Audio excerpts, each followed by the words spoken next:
Russell Spatz. I'm an alcoholic, and I'm 76 years old. And this is my, what am I? I'm 45 years in the 40s. I'm an alcoholic. I want to mention that. And I'm in my 46th year of sobriety, and so I've been around for a while. And so as I'm driving up here, or even before I got here, I appreciate you guys suffering through the last 15, whatever the heck those things were I did. I don't know whether they were steps or sessions or whatever. And I was thinking about how I could do some sort of uplifting spiritual meeting, quoting the Bible, talking about Jesus or something, upsetting a few people and breaking traditions but I drove up with these two bananas here, and I sponsor this guy. Are you like a grand sponsor of mine? Yes. Oh yeah, okay. And your son. Yep. I'm going to give him a medallion. This is Evan. Come here. All right. Come here. You want to have a desire to stop drinking? Take this.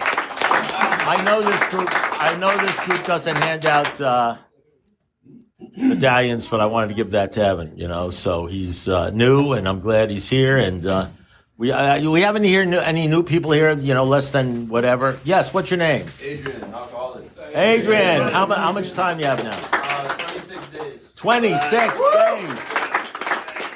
You don't have a problem. I'm going to tell you something. You're going to be okay. Who else? Who else raised their hand? Yeah, yes, sir. I'm Matt, alcoholic. I got 2 weeks. 2 weeks. Man, you're in like Ben. You don't have anybody else. Yes, sir. What's your name? Leo, alcoholic. Leo, and what's your deal? 26 days. Unbelievable. These guys are solid. Now, I do want you to know that I happen to know that Otto's brother here, named JC, and I didn't mention him, and I know he didn't raise his hand because I had a long talk with him. He's got like 126 days, but don't clap for him because unfortunately, I'm supposed to tell the truth.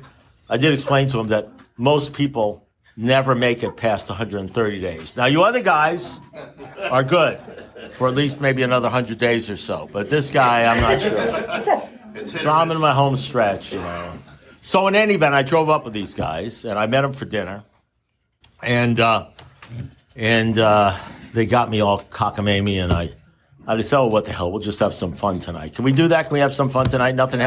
Maybe something a little heavy, shit. The last 5-10 minutes or something like that. But let's have fun with the 12th step. Look, I'll just sort of shorten this thing up. I'll make it real fast. I want to make it a long deal, but just trust me. There's people here with 5 years, 10 years, 15, 20, 25, 30, years, recovery and all that sort of stuff. And you all have stories and everything like that. And we all, if you've been around for a while, if you've been around for a while, if you've been around for 5, 10, 15, 20 years or 30 years, you've probably been schooled into understanding what this alcoholism thing is about. And you've probably realized that it's not necessarily about drinking. Man, wouldn't it be great if it was about drinking or not drinking? I know it sounds a little strange if you got 26 days and they say don't drink, go to meetings, and, don't drink even if your ass falls up. And the whole thing's about, I'm not saying that's bad. If they weren't focused on drinking for the first 5 years, I would have never made it. Maybe the first 10 years, I would have never made it. But, I can tell you based upon my experience and my experience with alcoholics in general, there'll come a time in every alcoholic's life. They say in the big book, there'll come a time in every alcoholic's life that'll have no defense against the first drink. They say that in the big book. Bill Wilson wrote that at 3.5 years sober. He must have gotten that from God because he didn't have experience enough to understand what he was even saying. I think when I first read that, what I thought was, well, they must be talking about somebody who's new, who's got like 5 days or 6 days or 12 days or something like that. Listen to me. There will come a time in every alcoholic's life that he'll have no defense against the first drink. It's going to have to come from God, and that could happen when you have 26 years. As a matter of fact, that could happen over and over again. You may have 20 times or 40 times, and I can't explain that to you until you experience it. Because you know what? One of the things that happens when you're in your 46 years, I'll tell you one of the things that happens. You have people that call you up at 20 years and they're suicidal and they're going to meetings. You have people calling me. I have people calling me up at 35 years who are depressed and they're going to meetings. So you hear things in the big, you hear things in meetings like the reason people drink is because they stop going to meetings. And I know that's not true. I know that's not true. I know that people drink because I know that there are people that drink that go to meetings. I know there are people that drink that do 12-step work. I know there are people that commit suicide that go to meetings. I know because, when a man with experience meets a man with money, a man with experience will walk away with the money, and the man with the money will walk away with experience. What happens when your experience is different than what you think the big book is saying? I know the big book says, here and there once in a while, a former drinker says, feel better, look better, having a better time. We laugh at such Sally. We laugh at shit like that. We know soon he'll try the old game again because he's not happy with his sobriety. Soon he'll know loneliness is few do. He'll be at the jumping off place. He'll wish for the end. And Bill Wilson wrote that when he had 3.5 years. And I know that in 1959, he published an essay called The Next Frontier, Emotional Sobriety, because when he was about 18 years sober, or 19 years sober, he started using LSD, and he was doing all sorts of other things. And then by the time he was 23 years sober, he was depressed, and he was going down the tubes, and he was going to meetings, and he wrote the steps, and he knew all about them, and he was going nuts, and he didn't know what was wrong with him. And that's when he started fishing around trying to figure out what the hell's wrong with me. And you need to read that essay. I'm not even going to tell you about it. I talk about it a lot. And he came to a realization.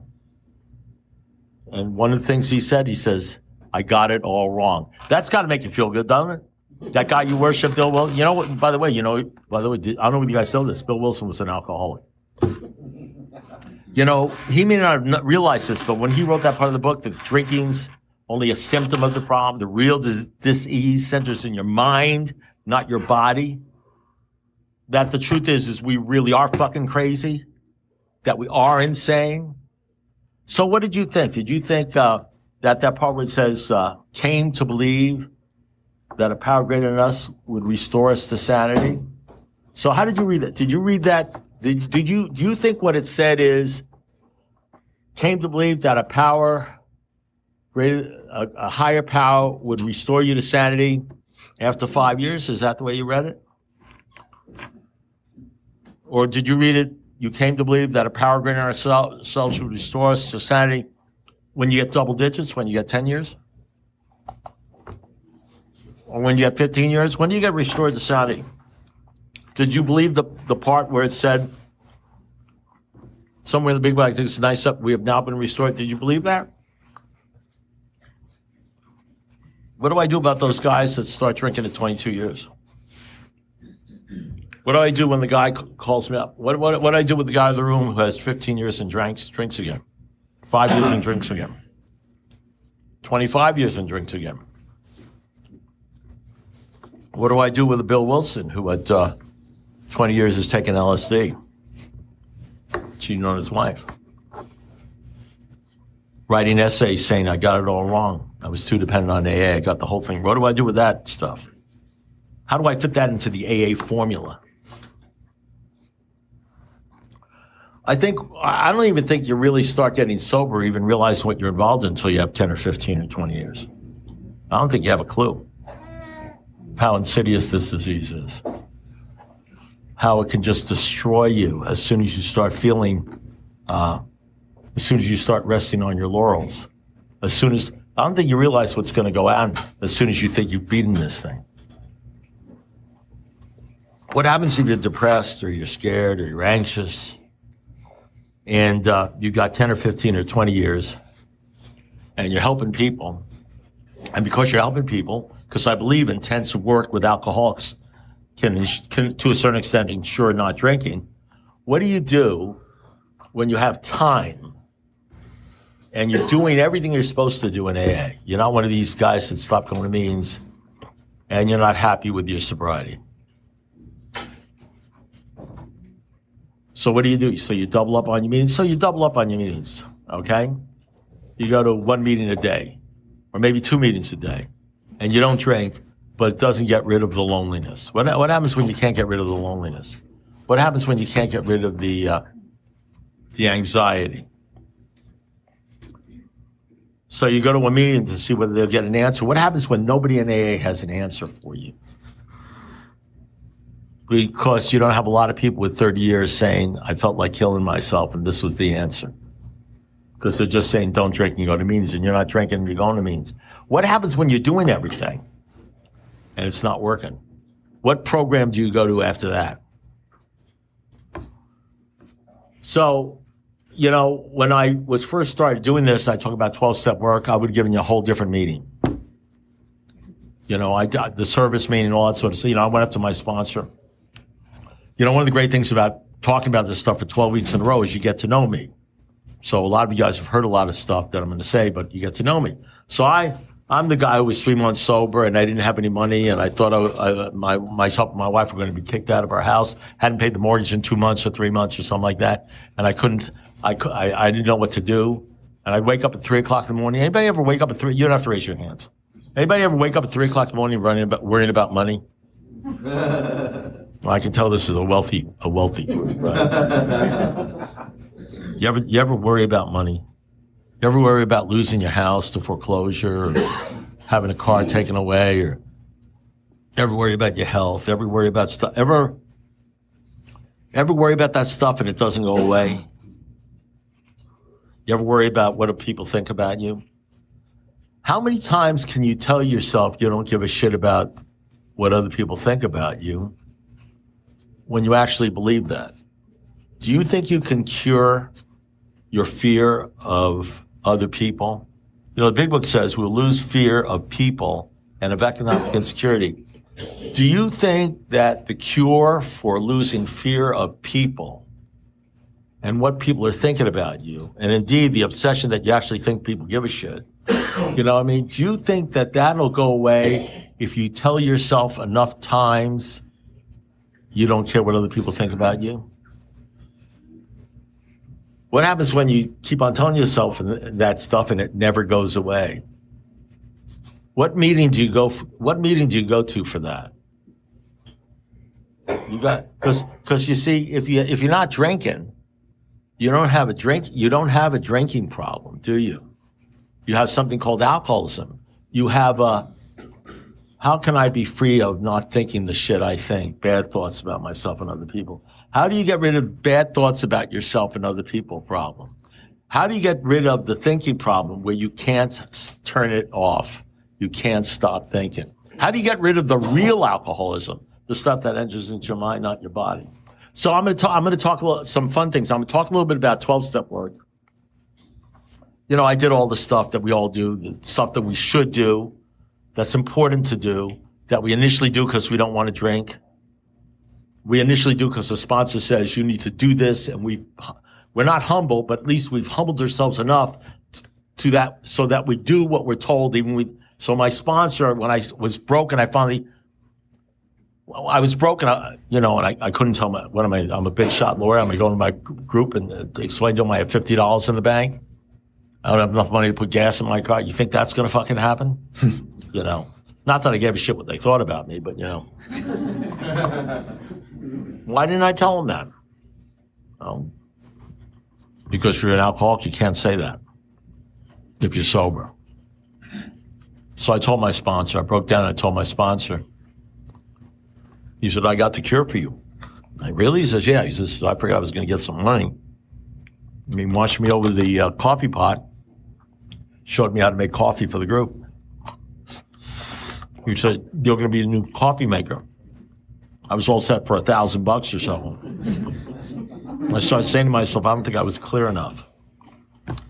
To say anything is good, but I need money. I need money. What happens when you need money and your sponsor says, okay, we're going to fix that up. It's your turn to make coffee.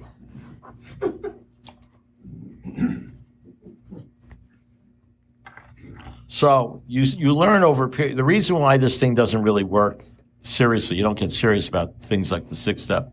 That's why they call the 6-step and the 7-step old-timer steps. Is you've got to get broken sober. Everybody will eventually get broken drunk. Alcohol is so much more powerful than you. Anybody ever been arrested for driving while lusting?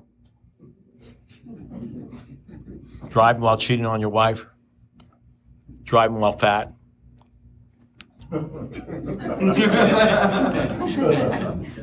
Well, that's just fucking mean. Laughing at me just because I'm meeting up with Scotty. So you get arrested for driving while drunk. So the drunk thing is the easiest thing to get rid of, because if you don't figure out the drunk thing, if you don't have a power greater than yourself that will solve your drinking problem, which most people do when they come in here, you're never going to find the power that's going to solve all your problems. So once you solve the drinking problem, then you're left with the real problem.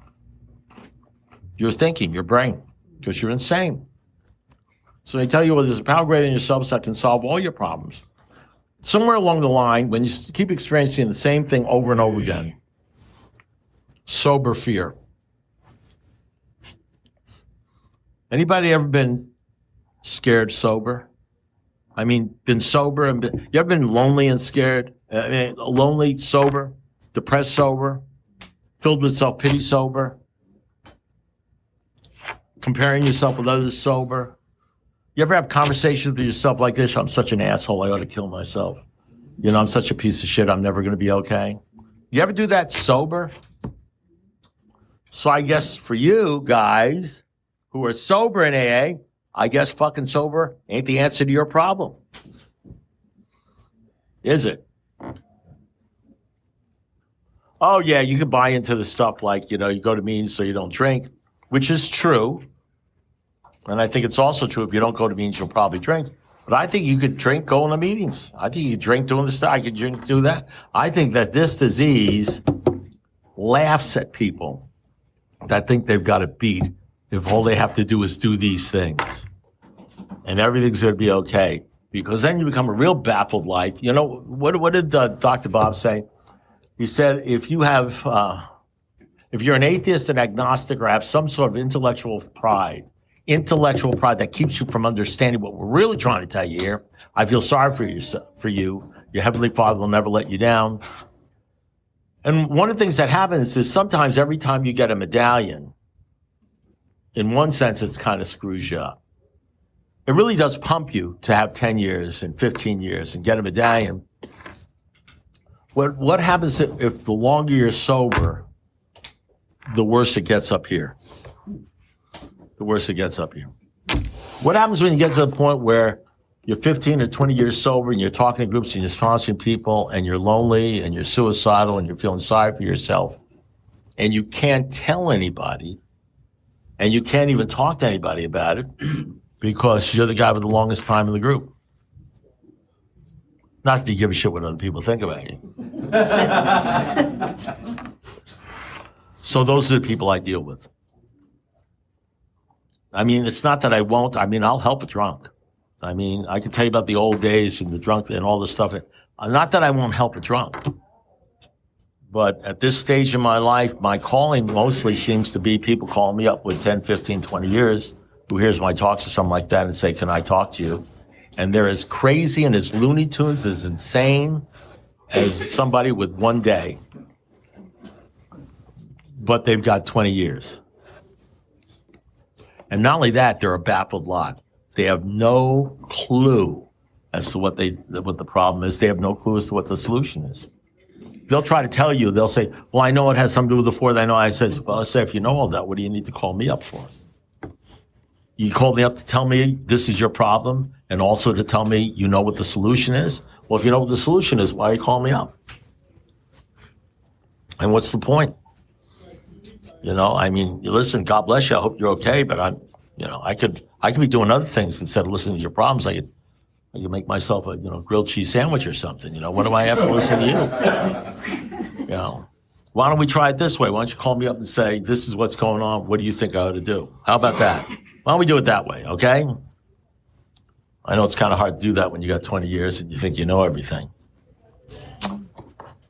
So so I figured we'll have a little fun first, just a little fun. I'll tell you about a few, I'll tell you a little bit. I don't want to talk about the 12-step with the drinking thing. And the reason I don't want to do it is because if you're a drinker and you're still drinking, you will get to the point where you will come to something called the first step, where even if there's somebody who doesn't know how to do a 12-step call, you'll be at the first step and you're coming in anyway. You understand? But if you're not ready to come in and listen and follow directions, then even if you were an expert at doing the 12th step, you ain't coming in. You understand? You see, all I can do is try to carry the message, and I may carry the worst message to an alcoholic that you could ever carry, but if you're at your first step, you'll think I'm Superman. You know what I mean? You ain't nobody's. If you're on the first step, if you can't stop drinking, and you'll do anything to stop drinking, if I say Jesus, you're staying. You don't even give a shit what I say. You don't even understand what I'm saying. You're not leaving this room. And if you're not at that point where you'll do anything to stop drinking, I can give the greatest meeting in the world and you're walking out the door. And you're going to, yeah, how about that? Because I don't have the power to get anybody sober. I don't have the power to get anybody drunk. Where am I going to get the power? My book says there's one who has all power. That one's God. May you find him now. I don't even have 1% of the power. All I can do is try to carry the message. It can be the worst message in the world. My message has nothing to do with anything. I'm supposed to basically tell my experience, strength, and hope, throw it out there, which is what I'll do today, which is what I'm doing now. Somebody's going to catch it. Somebody's going to hear it. Somebody's going to hear someone saying it's the greatest thing in the world. And you want something, they'll say, what did he say? And you'll say something that I didn't even say. You know what I mean? I don't know what you're hearing. You know, I have no idea. All I know is that what I'm supposed to do is try to carry a message. So I'm going to carry a message. I'm going to try to carry a message. It may not be the message you want to hear. Doesn't matter, but it'll be the truth. So I want to talk about carrying a message to people who are insane, who have time. I don't want to talk about going down to the detox, which is good, and you should do it, and I did it. I don't want to talk about, carrying the drinking message because the harder thing really is when you're confronted by somebody who's dying, or is filled with self-pity, or is depressed, who's talking at 78, you guys don't even know what RPM, some people here know what RPM is, who's talking really fast at 70, won't even let you get a word in edgewise, and then blah, blah, blah, blah, blah, blah, blah, blah, blah, blah, blah, and then you try to talk to him, he says, no, wait, I got more, blah, blah, blah, and is absolutely insane with this disease, and they got 5 years, and you realize this person is crazy, and you want to try to help them. How do you help? Well, how do you deal with something like that, And, one day you may get to that point. You may have 10 years and you may. I didn't really start dealing with the sixth step and what this thing was all. I didn't start getting drastic. Look at page 42. You know what they say on page 42? They used the word for the first time, the word drastic. The program was drastic. In 1935, the program was drastic. You couldn't go to a meeting unless you got down on your knees and gave your life to God in front of everybody else. There were no first steps. You just had to get down on your knees, gave yourself to God. The books they found absolutely essential were 1 Corinthians 13, Sermon on the Mount, the book of James. First things first meant seek ye first the kingdom of God and his righteousness, and all things will be added unto you. If you ask Dr. Bob what's this program about, he said it's all about reading the Bible. The only thing they read was the Bible between 1935 and 1939. You know when they say rarely have we seen a person feel who has thoroughly followed our path? There ain't nobody in AA today, at meetings today, that are doing what they were doing between 35 and 39. All they read was the Bible in the upper room. I'm just saying, you're entitled, so you just got to read Dr. Bob and the good old timers. There were no people in AA at that time saying, well, if they had talked about the God thing, I wouldn't be here, because they weren't there. Because you couldn't get in until you gave yourself. You couldn't get in until you did the third step. The meetings, trust me, were different. They weren't like today where everybody whines and cries and talk about psychology and everything like that. Some guy says something about God and they say, hey, don't talk about that. You're killing newcomers. They weren't like that. They were all about God. They were all about faith. They're all about, all men of faith have courage. They trust their God. They're all about never apologize for God. All men of faith have courage. All men of faith have courage. They trust their God. They trust their God. Instead, they they demonstrate in their lives through their testimony what God has done for them. And once we begin to outgrow fear. All the meetings were about that. None of the meetings are about that today. Yeah, you can do it a little bit, but don't do it where you make anybody uncomfortable. I think they're doing a new book now, so they can probably try to take God a little bit more out of the thing, erase him a little bit more. And they weren't talking about, I think, so it was a different story. So in any event, Kevin. So I'm going to tell you about 4 or 5. I'm just going to tell you some stories, just some stories, My first sponsor was a guy named Kevin. I had about 2 or 3 years or something, 2 years or something like that, whatever I had. And I met this guy. I loved Kevin. I loved Kevin. I loved him.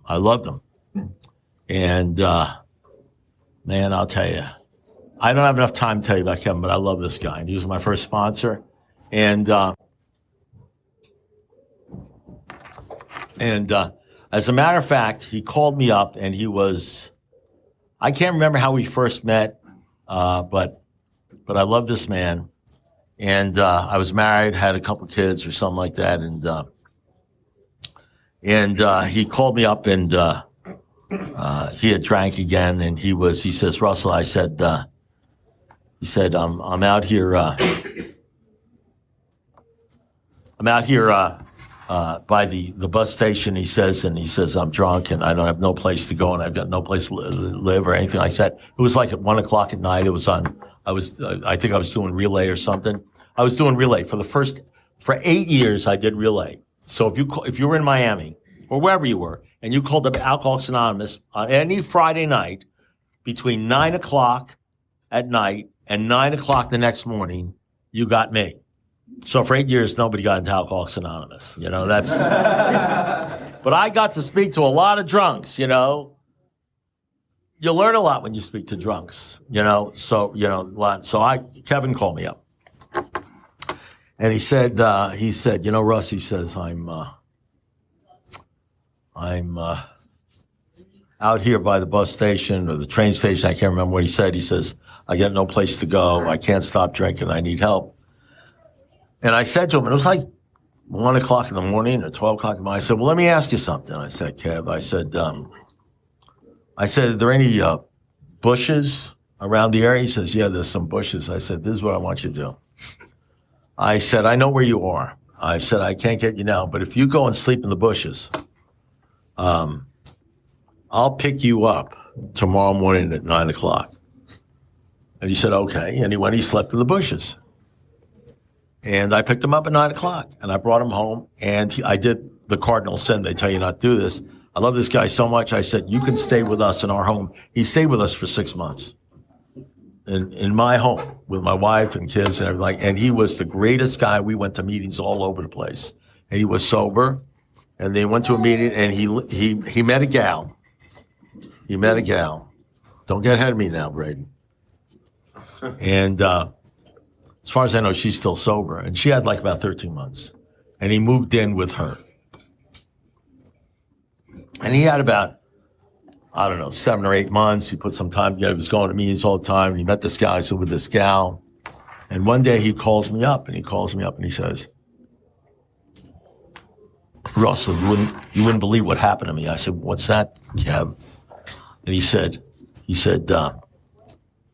whatever her name was, I'm not going to give her name. I'll call her Joyce.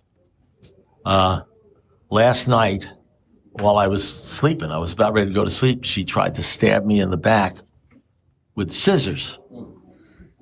And so I said to him, I think I was wise beyond my years at that point.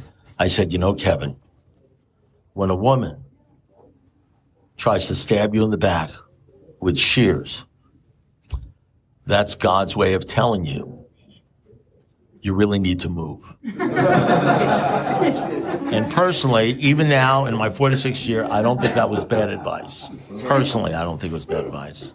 And so Kevin said to me, he said, but Russell, what about love? What about tolerance? What about giving people second chances?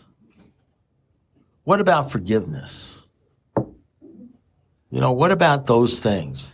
And all of a sudden, because I only had, 2-3 years or something like that, I start thinking, well, maybe he's right. Maybe I'm wrong about this, you know? I mean, I was all set to get teed up into Al-Anon. And he sort of like talked me down or talked me into it or talked me something. And so, 3 days later, he was drunk and arrested. And he was like 6 months sober. He was like sober right before he drank. I mean, right before he drank. The second before he drank. There was no craving. You know, craving is like you drink and then you gotta have, it's like Lay's potato chips, you know? I'm that way with Lay's potato chips, with pretzels, you know what I mean? He wasn't craving. He met a woman and he was going to meetings and I was taking him to meetings and somehow, some way, he chose the woman before God and he had rational thinking like he would rationalize, we tell ourselves rationalize, and all I know is he wound up drinking. He wound up drinking. So he gets arrested, he goes to jail, they send him up to Avon Park for about a year, and then he graduates from Avon Park, which is around Tampa, and I happened to be going up to Tampa to do a case up there, and I was taking my wife, and we were going to eat dinner at Burns Steakhouse, great steakhouse in Tampa, and I go up there and he's got about a year's sobriety. And he says, I said, Kev, I'm going to be up there. I'd love to meet you. I'll take you out to dinner, at Burns Steakhouse, one of the top steakhouses in I said, oh yeah, great. And I'm looking forward to seeing him. He's looking forward to seeing me. And he says, Russ, you wouldn't believe this. I said, what's that, Kevin? He says, I met a gal named Danny. She's gorgeous. And, they never call me up and say, I met this gal, she's ugly, Oh, you wouldn't believe how ugly she is, she's gorgeous. And my sponsor used to say to me when I was in the rooms, because I was a bar drinker, and so I was one of these guys that I was always looking for her who would, and one time I said, look at that blonde over there. He says, Russ, what'd you used to drink? I said, Scotch. He says, really, Scotch? What kind of Scotch? It's the top shelf stuff, you know what I mean? Whatever, top shit, good stuff, pinch, whatever it is. He says, J&B, whatever. He said, you see that blonde over there? He says, yeah. He says, for you, that's a bottle of Scotch with legs, And I sort of laughed at him like you chuckle at me. But every once in a while I'd look at these gals and all of a sudden I'd see this green bottle form around them and everything. Because, man, I'll tell you, because I used to call myself a lover, but what I actually was a stalker. There's a difference, okay? I remember one gal that I was going out with that I fell in love with because anytime I got laid, I fell in love. And this is one gal I felt, yeah, you're laughing, you don't know what it's like. But in any event, I fell in love with her and we had a fight because she had been down here for a year and her parents wanted her to go up to New York for Christmas. And we had a big fight because I said, you ready for this? Her parents said, I haven't seen you in a year. Come up to New Jersey it was, and I said, this is what I said, and I was sober.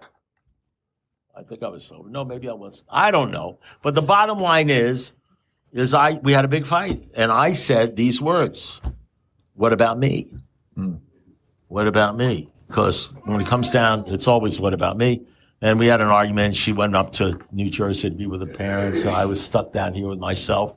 And I was drinking and I had this brilliant idea. I had a credit card I hadn't maxed out yet. And I said, it would be a great idea for me to go up there and surprise her on Christmas. And so I flew up there, and on Christmas morning, I went up to, don't be shaking your head at me, Just a bad idea. Well, sure, sitting where you are right now in an AA meeting, you think it's a bad idea. You weren't there at the time when I figured this thing out. Brilliant. That was my problem. So I went up there. I flew up there and I knocked on the door, and I said, "Here I am to ruin your Christmas." And well, I called it love, just like Kevin. I said, "Well, it's love." Well, the cops called it stalking. Well, what do they know? Different definition. Yeah, Lucas, I know you see. Thank God you don't have that problem. But in any event, so he says, "Well, Annie, come over to Burns Steakhouse." So I'm at Burns Steakhouse, and Kevin's not there. And I call up Kevin. Kevin. I say, "Kevin, where are you?" It's 7:30. We're at Burns Steakhouse. Where are you? He says, "Rush, you wouldn't believe what happened." I said, "What's that?" He says, "You're not gonna believe this." He says, "We're in our apartment, and Annie is apparently in a 2-floor apartment, is on top of the stairs, and she's naked. And in one hand, she has a bottle of vodka, and the other hand, a butcher knife. And she's screaming at me." And so I say, apparently for some reason, he was attracted to women that had sharp objects. And he said to me, I know none of you gals are here, but he said to me, "She's screaming at me." And I said, "Kevin, what is she screaming?" And Kevin was sober.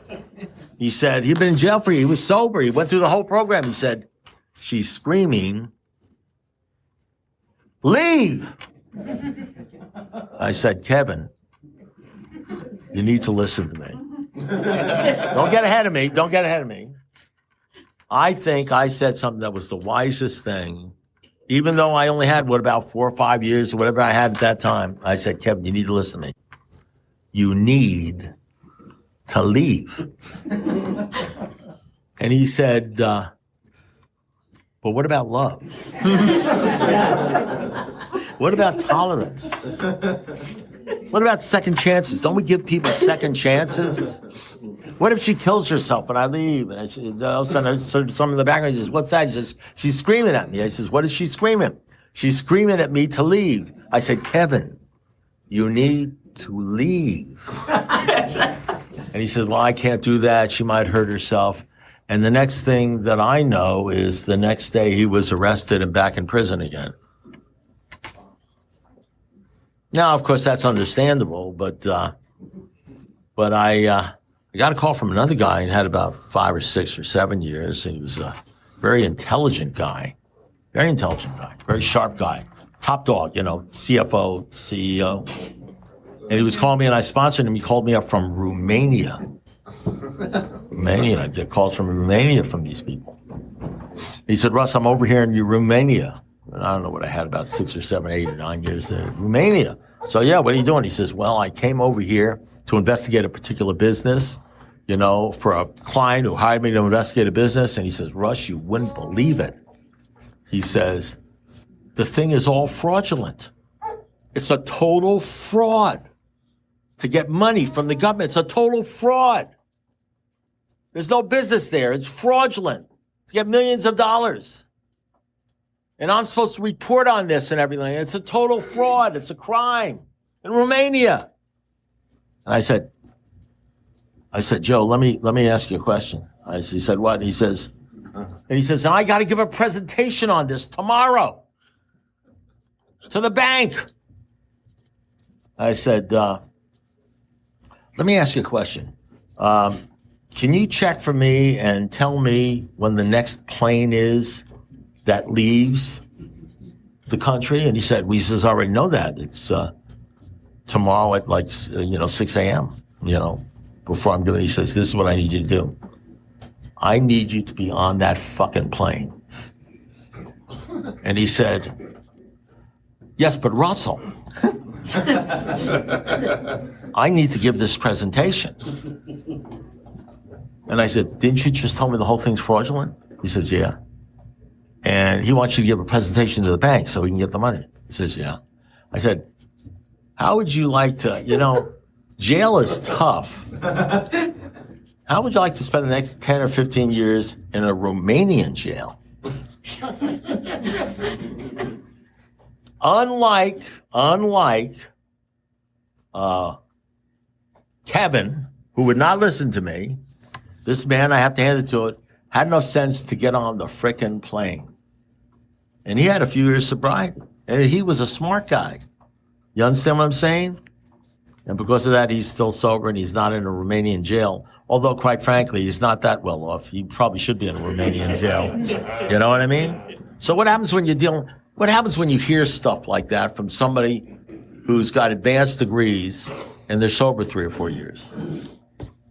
You know, what happens when they call you up and they tell you crazy stuff like that? When you have people call you up in that 25 years and they tell you stuff like that. And then, you know, what happens? You start seeing, and when I had 10 years, I was thinking crazy stuff. And what happened to me is I had to, it was my time, you know, in the Bible, there's this great thing called Ecclesiastes, there's a time for everything. You guys heard that for everything, turn. You know, what happens, it says we turn at we stay, what does it say? We stand at the turning point. We stand at the doesn't it say that? Yeah. We stand at the turning point. It says, there is one who has all power. That one is God. May you find him now. We stood at the turning point. What happens when you're standing at the turning point and you don't turn? What happens when you just sort of stand there in the middle of the road and say, you know, I think what happened with me, to be honest with you, is I think I got on my knees and I gave my life to God and I said the 3rd step prayer and I said all that stuff and I did the 4th step, which is proof, of course, that you did the 3rd step. I think what happened is after I gave my life and I said, yes, God, and I said the serenity prayer and all that stuff, I think what happened was I sort of made a deal that I'll say the serenity prayer and I'll hold hands and I'll say I believe in God and then I'll spend 80% of my time looking at my bank account and other women. I think that's what I did. I think I made a deal. I'll do a little bit of this God thing over here. I know they say God is everything, but he's not, or he's nothing. I know they say, what does it say? There's no what does it say? Half measures avail you nothing. I know they say all that stuff. He says, abandon yourself to God. Burn the idea in every alcoholic's mind. I know they say, a person will say, I can't get sober if I get my wife back, or this, that, and that back. He says, nonsense, bullshit. He says, it says you can do anything with God if you trust God and clean out. I know it says in the back of the book, it says, but we won't know you. You don't have to know us. Your real reliance has to be in God. He will show you how to create the fellowship you crave. You know, it all depends upon your relationship. See to it your relationship with God is right, and great events will happen to you. Join the fellowship of the Spirit, not the fellowship of the problem. I know the 6th step says that the thing that separates you, a child, a man in a spiritual kindergarten, from the boys, from the men, is the men are trying, based upon the 6th step, to get rid of all the bullshit, all the bank accounts, all the women, all the getting laid stuff. I know that the men are the ones who are trying to get rid of all that, and all they're trying to do is grow in the image and likeness of God. I know that's what the big book says, but then it says, but a God of my own understanding. And my God says I can fuck around with the girls and fuck around with the money, and I can do all this other stuff, and as a matter of fact, I shouldn't worry so much about the God thing. It can be a God of my choosing. So the God of my choosing likes me. The God of my choosing is God I like. Lets me get away with everything I want to get away with and never makes me feel guilty and lets me do whatever the hell I want to do to whoever I want to do it. And if anybody tells me different, I tell them to go screw themselves. You got your program, I got my program, and I walk away. That's my program. You got your program, I got my program. Don't tell me what to do. And the problem is I wound up at 10 years sobriety and I was going nuts. And I ran into a guy and I was sponsoring a lot of people. I was doing the whole thing by the numbers and I was still going nuts. What happens when you're in AA and you got a lot of time and it's not working for you because you're insane? Because you're thinking like Kevin's thinking. You're thinking like all these people are thinking that called you up with 5, 10, 15 years were going crazy. Life was driving them. What happens when you're stark raving sober and in AA and doing all the work and you're not happy? And you don't have any answers because you think you're doing everything. You think you're doing the 6th step, the 7th step. You think you can do an 8th step, 9th step. You can even tell people how to do it. Yeah. What do you do then? Who do you call? Ghostbusters? What do you do? So I called some guy, said, you need to go to Bible study. That doesn't have to be your deal. That's what he told me to do. And I said, you don't understand. I'm spiritual, not religious or whatever that thing is. And that's against AA. Stay away from me. You got me. He says, well, do whatever you want to do. You asked me. I'm telling you what to do. And next week I wound up there. And for the next 30 years, I hung around not only AA. I went to like 3 meetings a day before Zoom. Not only AA and doing things in AA, but I also went to Bible study. I joined the church like AA, believe it or not, encourages you to do that. It says we encourage church membership, and I did both. I just did both. You know what I mean? You know what I did? I cut out golf.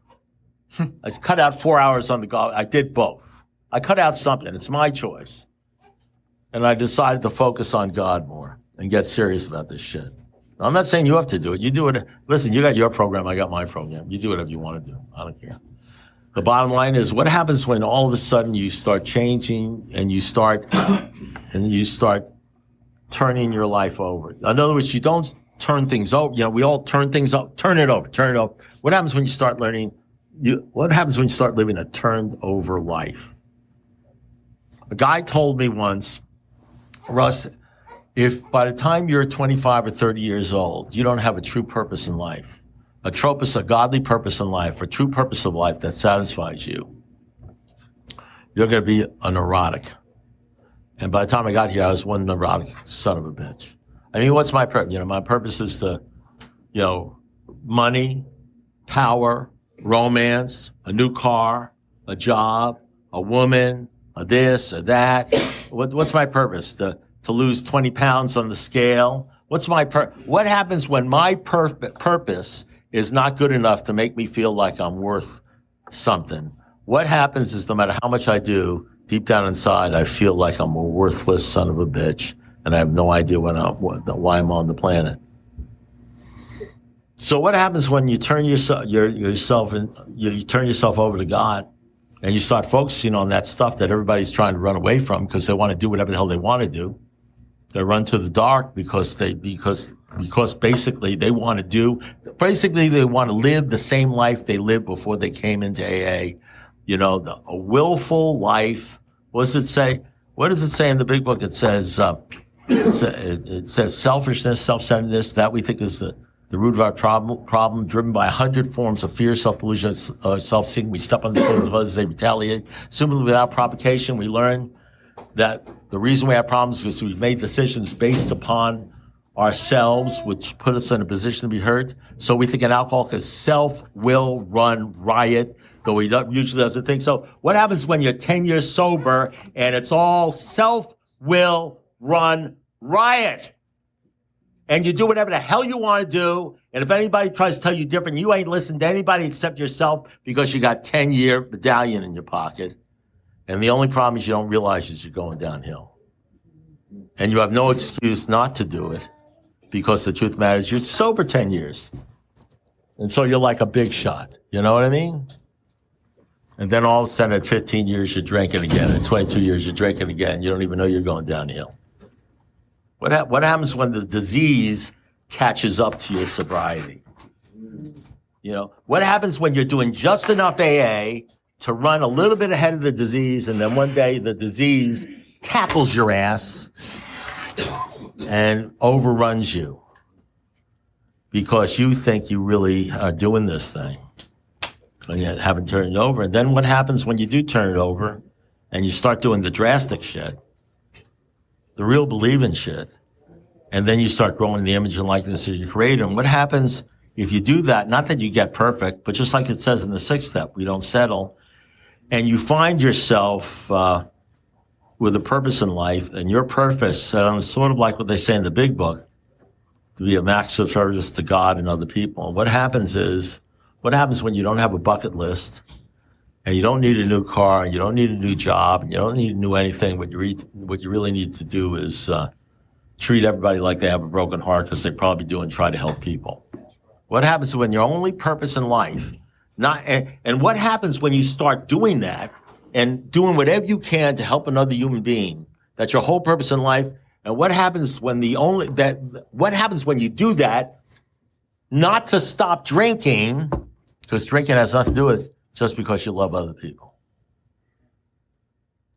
What happens is you don't go to meetings, you don't talk to other people, you don't do any of this stuff, not not to ensure that you won't drink, but just because you love other people.